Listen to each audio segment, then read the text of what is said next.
বিশেষ করে 2016 সালে তৃণমূল পুনরায় ক্ষমতায় ফিরে আসার পর আড়ালে আবডালে বিভিন্ন সময় একটা নতুন তত্ত্ব খাড়া করার চেষ্টা করা হয়েছিল, সেটা ইভিএমের কারচুপি। নির্বাচন কমিশন চ্যালেঞ্জ জানিয়েছিলেন যে কেউ যদি পারেন এই তত্ত্ব আমাদের সামনে এনে প্রমাণ করে দিক। সেই চ্যালেঞ্জ কেউ অ্যাকসেপ্ট করেননি। যারা চেষ্টা করেছিলেন তারা ব্যর্থ হয়েছেন। একই ইভিএম মেশিন, একই আঙুল, একই বোতাম, কখনো তার মধ্যে দিয়ে নিজের জয় এলে সেটা গণতান্ত্রিক মত প্রকাশের একটা স্বতঃস্ফূর্ত বহিঃপ্রকাশ, আবার সেই আঙুল অন্যদিকে পড়লে সেটা সাম্প্রদায়িক ভাবনায় প্রভাবিত কিংবা সম্পূর্ণ কারচুপি। আমার মনে হয় এই তত্ত্ব পশ্চিমবঙ্গের সচেতন রাজনৈতিক মানুষকে কোনোদিন প্রভাবিত করবে না। আজকে মুখ্যমন্ত্রীর বক্তব্য, বারবার ইভিএম প্রসঙ্গ টেনে নিয়ে আসা, বারবার তার দলীয় কর্মীদের ইভিএম বক্স পাহারা দেবার জন্য আবেদন। এই আবেদনের মধ্যে দিয়ে তার দুটো দিক থাকতে পারে। হয় তিনি বুঝতে পারছেন যে তৃণমূলের কর্মীরা নির্বাচনকে শেষ বেলা প্রহর পর্যন্ত টেনে নিয়ে যাবার মতো কোনো মানসিকতায় নেই, উৎসাহ হারিয়ে ফেলেছে।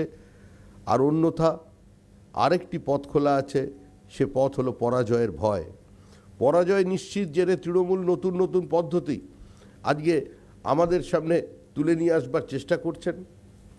তৃণমূলের নির্বাচন কমিশনের যাত্রা, নির্বাচনকে অবাধ এবং শান্তিপূর্ণ করবার জন্য তারা নির্বাচনে কমিশনে গেছেন। নির্বাচন কমিশনে গিয়ে তারা বলছেন যে 100 মিটারের মধ্যে যদি রাজ্য পুলিশ না থাকে তাহলে ভোট অবাধ এবং শান্তিপূর্ণ হবে না, কারণ ভাষাগত সমস্যা আছে। পশ্চিমবঙ্গের মানুষ এটাই সবচেয়ে ভালোভাবে গ্রহণ করেছিলেন যে রাজ্য পুলিশ কোনোভাবে নির্বাচনের প্রক্রিয়াকে প্রভাবিত করবে না। সারা পশ্চিমবঙ্গের মানুষ এটা আনন্দে উদ্বেলিত যে এই নির্বাচন আর পঞ্চায়েতের পুনরাবৃত্তি দেখবে না। শহরাঞ্চলের মানুষ এ কারণে আনন্দিত যে তাদের অতীত অভিজ্ঞতা আছে, কলকাতা সহ বিভিন্ন কর্পোরেশনের নির্বাচন, মিউনিসিপ্যালিটির নির্বাচনের যে তামাশা তৈরি হয়েছিল গোটা রাজ্য জুড়ে, তার পুনরাবৃত্তি হবে না। রাজ্য নির্বাচন কমিশনের ভূমিকা, বিভিন্ন সময় পুলিশের ভূমিকা, পুলিশের একদম যারা টপ ব্রাস আছেন তাদের অবস্থান, একজন আমলাকে নিয়ে রাতারাতি আবার মিউনিসিপ্যালিটি নির্বাচনে নিয়ে এসে রাজ্য নির্বাচন কমিশনের জায়গায় বসিয়ে বাকি ভোটটাকে সম্পূর্ণ করবার যে নাটক পশ্চিমবঙ্গের মানুষ দেখেছেন, তাতে এই প্রশাসনের উপরে অবাধ এবং শান্তিপূর্ণ নির্বাচন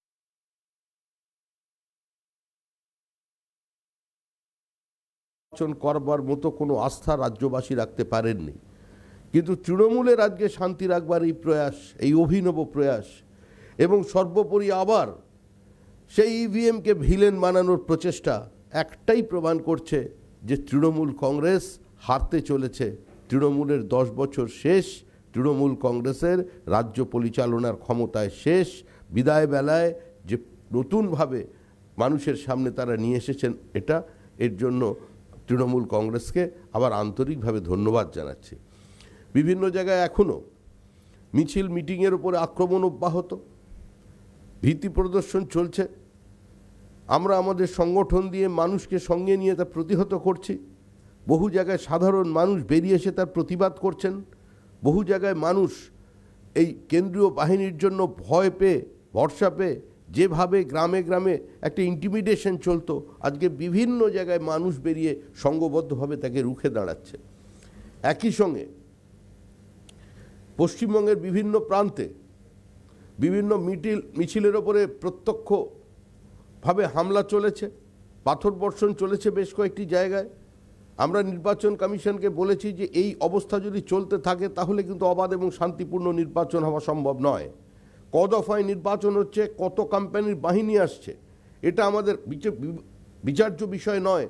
কিন্তু যে প্রক্রিয়ায় আজকে নির্বাচনের প্রাক মুহূর্তে বিভিন্ন জায়গায় আচরণবিধি চলেছে, তার জন্য আমরা নির্বাচন কমিশনের কাছে এর আগেও জানিয়েছি, এবং আজকেও বিকালে আমাদের একটি কেন্দ্রীয় প্রতিনিধির দল দিল্লিতে নির্বাচন কমিশনের সঙ্গে দেখা করে আমাদের অবস্থানকে এই নির্বাচন প্রসঙ্গে নির্বাচন কমিশনকে জানাবেন।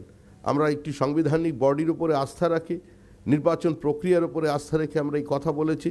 কিন্তু এই যে তৃণমূল বর্তমানের শাসক দল, সবচেয়ে অসহিষ্ণু একটা রাজনৈতিক দল, অসহিষ্ণু সরকার, এবং তাদের কোনো রকম গণতান্ত্রিক ব্যবস্থার উপরে তাদের কোনো ভরসা নেই। একবার বলছেন ইডি সিবিআইকে রাজনৈতিক প্রতিহিংসা চরিতার্থ করবার জন্য ব্যবহার করা হচ্ছে, বিভিন্ন কেন্দ্রীয় এজেন্সিকে লেলিয়ে দিয়ে, কেন্দ্রীয় এজেন্সি থেকে ভয় দেখিয়ে নির্বাচনকে প্রভাবিত করবার চেষ্টা করা হচ্ছে। আবার পাশাপাশি বলছেন নির্বাচন কমিশনকে বিজেপির কথায় চলছে, নির্বাচন কমিশনকে বিজেপি পরিচালিত করছে। কখনো স্বরাষ্ট্রমন্ত্রীকে আক্রমণ, কখনো প্রধানমন্ত্রীকে আক্রমণ। 10 বছরের জীবনের জ্বলন্ত মানুষের সমস্যা থেকে দৃষ্টি দূরে সরিয়ে রাখবার জন্য আজকে অপ্রাসঙ্গিকভাবে নন ইস্যুকে ইস্যু তৈরি করবার চেষ্টা হচ্ছে। মুখ্যমন্ত্রী হুইল চেয়ারে প্রচার করছেন, সারা রাজ্যব্যাপী যাবেন, এটা নিঃসন্দেহে আমাদের কাছে আনন্দের ব্যাপার। তিনি আরও সুস্থ হলে আমাদের আনন্দ আরও বেশি হবে, কারণ বারবার বলছি মুখ্যমন্ত্রীর উজ্জ্বল উপস্থিতি ছাড়া পশ্চিমবঙ্গের এই নির্বাচন সম্পূর্ণ বর্ণহীন হয়ে পড়বে। বর্ণহীন নির্বাচন আমরা চাই না।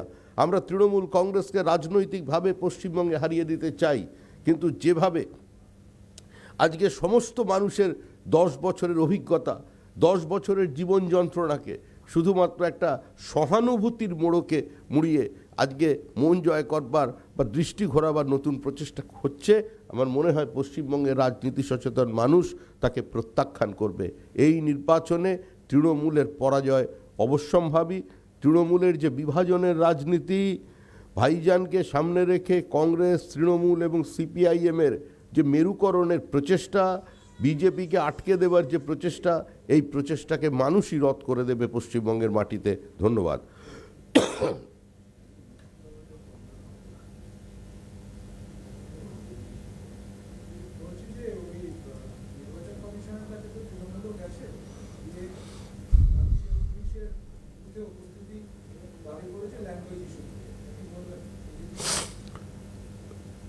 পশ্চিমবঙ্গের মানুষ রাজ্য পুলিশকে বুথের আশেপাশে দেখতে চায় না। মানুষের এই কথাটা এবং অতীতে পুলিশের ভূমিকার ব্যথাটা আমরা নির্বাচন কমিশনকে পৌঁছে দিয়েছি। নির্বাচন কমিশন তাদের অবস্থান স্পষ্ট করেছে, লিখিতভাবে জানিয়েছে যে ওই 100 মিটারের মধ্যে কোনো রাজ্য পুলিশ মোতায়েন করা হবে না। এরপরে তারা নির্বাচন কমিশনের কাছে গেছেন, নির্বাচন কমিশনের গিয়ে তারা তাদের বক্তব্য রেখেছেন, বাদবাকিটা নির্বাচন কমিশন বিচার করবে। আমরা বর্তমান রাজ্য পুলিশের উপরে আমাদের কোনো আস্থা নেই। এই পুলিশের রাজনীতিকরণ সম্পূর্ণ হয়েছে। পুলিশ সম্পূর্ণভাবেই বিগত কতগুলি নির্বাচনে রাজ্য নির্বাচন কমিশনের সহায়তায় তৃণমূলকে সঙ্গে নিয়ে তাদের ভোট লুট করতে, প্রার্থীদের আক্রমণ করতে, সমর্থকদের ওপরে বোমাবাজি করতে সাহায্য করেছেন। প্রকাশ্যে পুলিশের বিরুদ্ধে বোমা মারার কথা বললেও পুলিশ সেখানে কোনো ব্যবস্থা নেননি।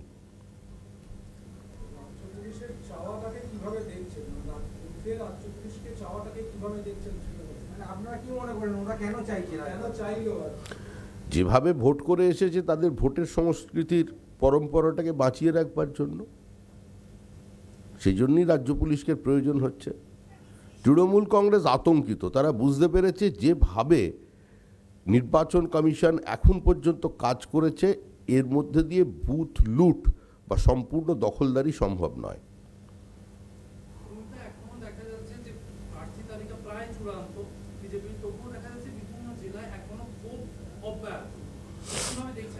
ক্ষোভ তো কিছু থাকবে, ক্ষোভ প্রশমিতও হয়ে যাবে।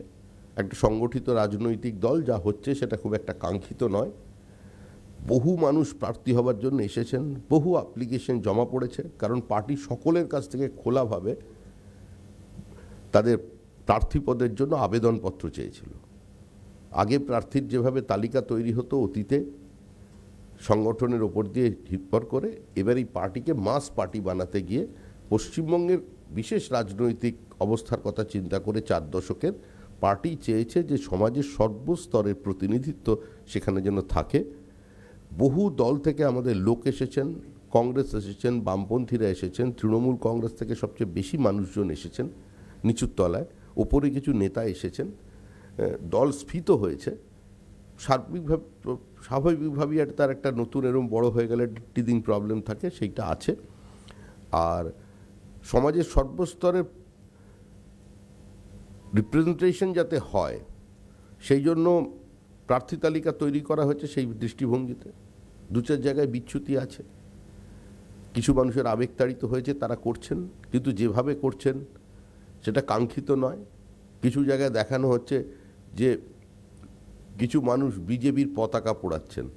যারা পতাকা পোড়াচ্ছেন এটা মানুষের কাছে পরিষ্কার যে আর যাই হোক তারা কোনো রাজনৈতিক কর্মী নন, তারা বিজেপি করেন না। কারণ কোনো রাজনৈতিক কর্মী অন্য দলেরও ভারতবর্ষে কেউ কারোর পতাকা পোড়ায় না। আর নিজের দলের পতাকা পোড়ানো বলে যেটা দেখানো হচ্ছে, আর যাই হোক তারা বিজেপি নয়। যারা নিজেদের পার্টি অফিস ভাঙচুর করছে, আগুন লাগাচ্ছে বলে কিছু দৃশ্য বিক্ষিপ্ত এসেছে, আর যাই হোক তারা বিজেপি নয়। পার্টির কর্মী পার্টি অফিস ভাঙতে পারে না, পার্টির কর্মী পার্টির পতাকায় আগুন লাগাতে পারে না। মা যেমন নিজের ছেলে যেমন নিজের মাকে খুন করতে পারে না, ঠিক একইভাবেই পার্টি মা তার আসবাবপত্র, তার টিভি, তার সন্তান পার্টির কর্মী ভাঙতে পারে না। কিছু মেশানো গল্প আছে, কিন্তু তার বাইরে গিয়ে 3-4 দিনের মধ্যেই সংঘবদ্ধ বিজেপিকে পশ্চিমবঙ্গের মানুষ দেখবে। সংঘবদ্ধভাবেই আমরা এই নির্বাচনে মোকাবেলা করব।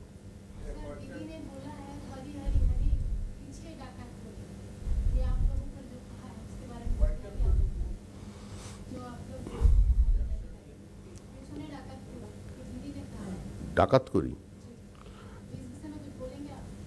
दीदी का जो छंद है उसका बारे में कुछ बोलना और उसके ऊपर कोई भी टिप्पणी देने का प्रतिभा लेकर हमारा जितना अंदाज है पश्चिम बंगाल में कोई जन्मा नहीं, उतना प्रतिभा भी हमारा नहीं है।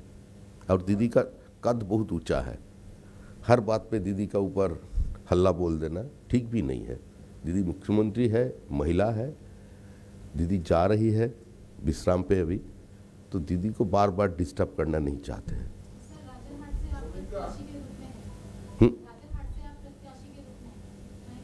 अरे हमारा बात छोड़िए ना, इधर तो हम 294 का बात कर रहे हैं, इंडिविजुअल बात नहीं है, ये ऑफिशियल बीजेपी का प्रेस है। आभार।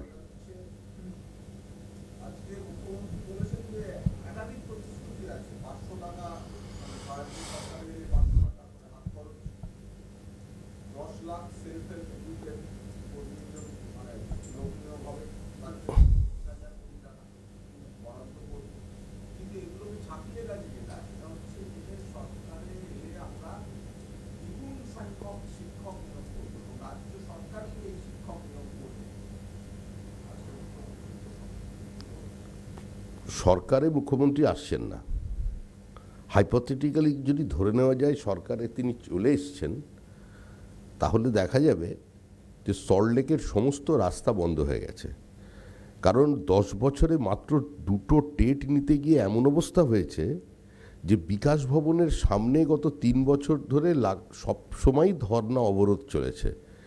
তাই সল্টলেকবাসী এবং এত গুরুত্বপূর্ণ জায়গা, বেশ কিছু প্রশাসনিক ভবন ওখানে আছে, সেগুলোকে যদি ঠিকঠাক রাখা যায়, সেখানকার মানুষের যদি সুস্থ স্বাভাবিক জীবন বাঁচিয়ে রাখতে হয়, তাহলে এই সরকারটাকে আনা যাবে না। কারণ একটা টেট নিতে এরকম অবস্থা, যা ছিল তাই রাখতে পারেনি, যদি দ্বিগুণ হয়ে যায় পশ্চিমবঙ্গে হাইকোর্টেরও চিন্তার বিষয় হবে। পাড়ায় পাড়ায় যারা ওই কোটায় শিক্ষক ভর্তি করেছিলেন, মানে এটা আমার কথা নয়, পার্থ চট্টোপাধ্যায়ের কথা, তিনি স্বীকার করেছেন, তাহলে কোথায় যাবে? কোথা থেকে টাকা আসবে? আমরা আগেও বলেছি, এখনও বলেছি, টাকা কোথা থেকে আসবে?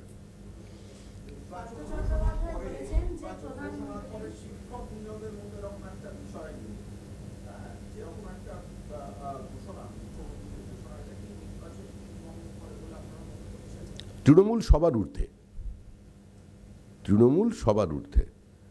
তৃণমূলের মতো কোনো সরকারও ভারতবর্ষ নয়, পৃথিবীতে কোনো দিন আসেনি, মুখ্যমন্ত্রী বলেছেন। আর তৃণমূলের মতো অভিনব রাজনৈতিক দলও পৃথিবীতে কোনো দিন তৈরি হয়নি। অতএব তারা যে কোনো দুঃসাধ্য সাধন করতে পারেন, যে কোনো ধরনের কাজ করতে পারেন। 10 বছরের মধ্যে 1,94,000 কোটির ঋণটাকে 5 লক্ষের সীমানা পার করাতে পারেন।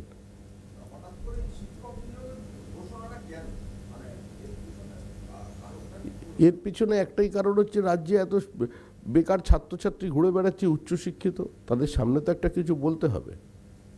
কন্ট্রাকচুয়াল সার্ভিস ছাড়া তো কিছু দিতে পারেননি, সেই কন্ট্রাকচুয়াল সার্ভিসও উৎকোচের বিনিময়ে নিয়েছে বলে প্রকাশ্যে তারা বলছে, আর তাদের কোনো কোয়ালিটি লাইফ দিতে পারেননি। তারা একটা অনিশ্চয়তার মধ্যে ভুগছে। আমরা সেটাকে ঠিক করব বলেছি এবং আমরাই পারবো করতে, তৃণমূল কংগ্রেস পারবে না। সেজন্য তৃণমূল কংগ্রেস যাবার সময় যা যা প্রতিশ্রুতি দিয়ে যাচ্ছেন, জানেন এটা কোনো অ্যাকাউন্টেবিলিটি নেই, কারণ সরকারে আসবেন না, তারা তাদের মতো বলছেন।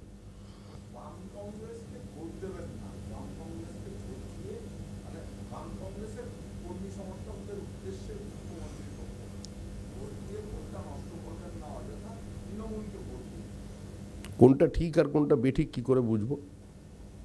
মুখ্যমন্ত্রী যিনি রাজনৈতিক গুরুদেব, সেই সুব্রত মেসি মুখোপাধ্যায় ঘটনার অব্যবহিত পরেই, মানে সেদিনের অব্যবহিত পরেই বলেছিলেন যে সিপিএম যদি নিজের ভোটটা নিজেরা ধরে রাখতে পারে তাহলে আমরা চিরকৃতজ্ঞ থাকব সিপিএমের কাছে। On camera Subrata Mukherjee statement করেছেন কয়েকদিন আগে।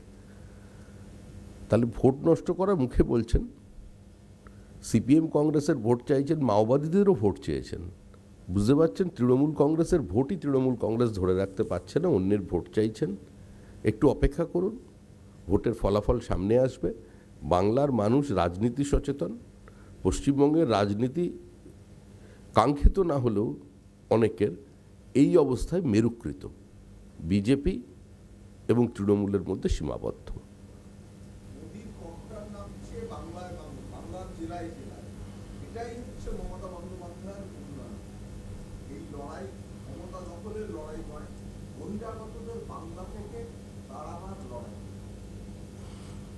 কপ্টার যেখানে নামে মোটামুটি সেখানে যতদূর জানি ঘাস টাস থাকে না, একদম মাঠ থাকে। মানে তৃণমূল যদি ক্ষমতায় আসে, যেখানে চাষ হচ্ছে ওগুলো বন্ধ করে দেবে। উন্নয়নের মানে যদি এইটাই হয়, ইন্টিগ্রেশন, যে ফাঁকা মাঠ, তাহলে তৃণমূল কংগ্রেস পশ্চিমবঙ্গের উন্নয়ন করেছে এবং ভবিষ্যতে আরও করবেন।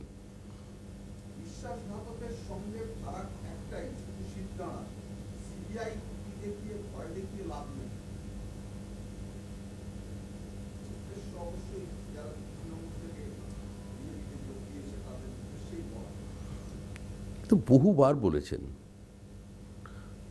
বলেও তৃণমূল ক্লান্ত, আর আমরা বা ওরা শুনে তারাও ক্লান্ত।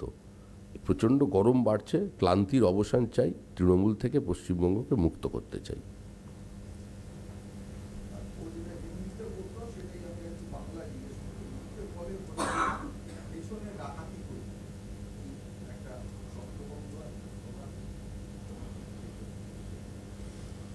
এই ছন্দবদ্ধতার উত্তর দেবার জন্য যে ছন্দের প্রয়োজন, যে সুরের প্রয়োজন, সেই সুর বা ছন্দ কোনোটাই বিজেপির কাছে নেই। এটা সম্পূর্ণ ওনার নিজস্ব ঘরানার। আমরা আমাদের মতো চলব, উনি ওনার মতো কবিতা বলবেন, গান গাইবেন, কিন্তু দিনের শেষে মানুষ তৃণমূলকে গান শুনিয়ে ঘুম পাড়িয়ে দেবে এই নির্বাচনে।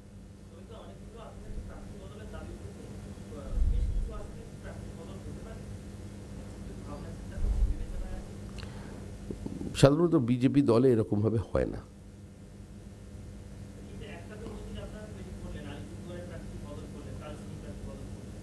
সেটা দল সিদ্ধান্ত নিয়েছেন, করেছেন, বিচ্ছিন্ন ঘটনা। উচ্চ নেতৃত্ব জানে, ওটা আমার বিষয় নয়।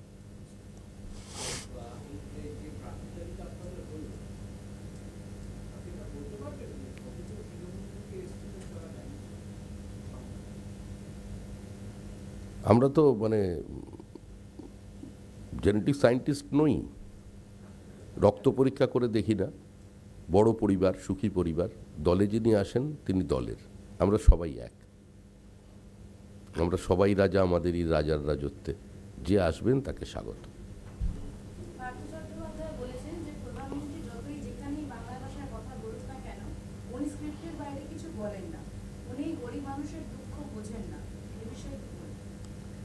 এইটাও একটা স্ক্রিপ্ট, এটাও পার্থ চট্টোপাধ্যায়ের মতো ব্যক্তিত্ব ভাষণ নয়, এটাও তৃণমূলের লেখা স্ক্রিপ্ট।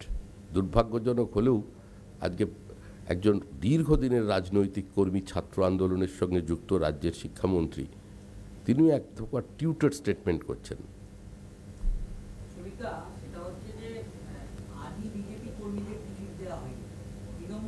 এক সপ্তাহ আগে এসছে টিকিট দেওয়া হয়েছে, দুদিন আগে এসছে টিকিট দেওয়া হয়েছে, এই নিয়ে একটা বিরাট ক্ষোভ।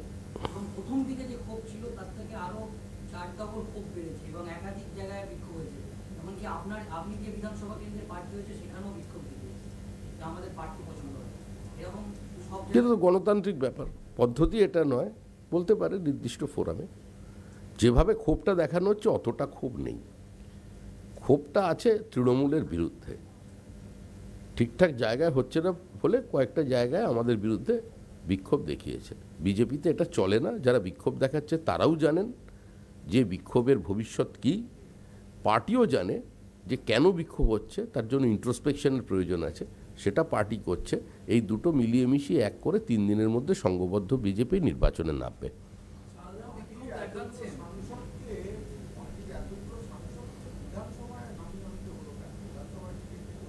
পার্টির স্ট্র্যাটেজি, পার্টির রণনীতি, পার্টি মনে করেছে এটা তার রণনীতি, সে ঠিক করবে। এরকমভাবেই তো আমরা এগিয়ে চলেছি না, ছোট্ট ছোট্ট পায়ে, সেই 2 এখন 303। পার্টিও মনে হচ্ছে ঠিক পৌঁছে যাব। সবাই যোগ্য, যারা প্রার্থী হয়েছেন ওই প্রার্থীর জন্য যারা গিয়ে পোস্টার মারবেন, মঞ্চ বাঁধবেন, প্রার্থীর থেকে তাদেরও যোগ্যতা আছে। প্রার্থী কোনো বিচ্ছিন্ন বস্তু নয়। যেখানে যেখানে আমরা দেখছি যে দলের পার্টি অফিস ভাঙচুর করা হচ্ছে বা বিজেপির পতাকা পোড়ানো হচ্ছে, আপনি নিজেও সেই ছবির কথা বলেছেন, তাদের বিরুদ্ধে যাদেরকে শনাক্ত করা যাচ্ছে সেই কর্মীদের বিরুদ্ধে কি পার্টি কোনো ব্যবস্থা নেবে? আমি প্রয়োজন পড়বে না, কারণ যারা পার্টির পতাকা পুড়িয়েছেন বা পার্টি অফিস ভেঙেছেন তারা পার্টির কর্মী নয়, তারা কোনো রাজনৈতিক কর্মী নয়। কোনো রাজনৈতিক কর্মী, কোনো তৃণমূল কংগ্রেস বা সিপিএমের কোনো পার্টির কর্মী বিজেপির সঙ্গে চরম বিরোধিতা থাকলেও বিজেপির পতাকায় আগুন দেবে না। কোনো রাজনৈতিক কর্মীর এটা কাজ নয়, সংস্কৃতি নয়। যারা পার্টি অফিস ভেঙে পার্টির পতাকা পুড়িয়েছেন তারা তো এমনি পার্টির নয়, তো পার্টি হাওয়ায় গুলি চালিয়ে কি করবে?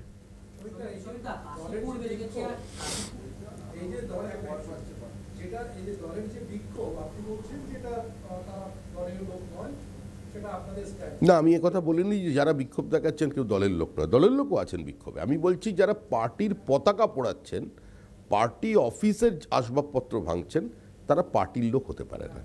বিক্ষোভ তো দেখাচ্ছেন পার্টির লোক।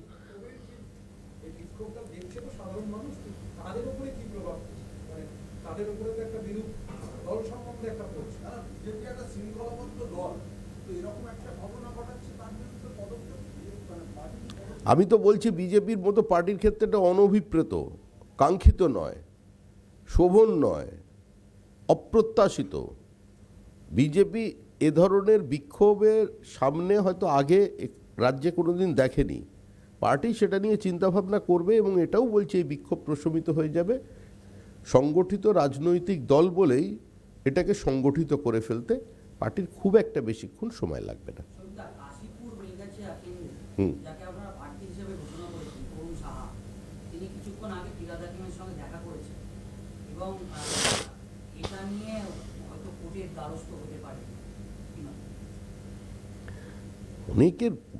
অনেক রাস্তা খোলা আছে, তবে বিষয়টি আমাদের উচ্চ নেতৃত্ব দেখছেন, এটা আমার বিষয় নয়, আমার ওপর দিয়ে ওটা।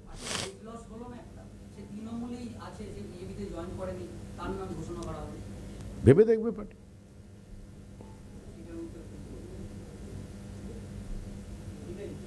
ভাবনাটা এবং মতামতটা দুটোই উচ্চ নেতৃত্বের।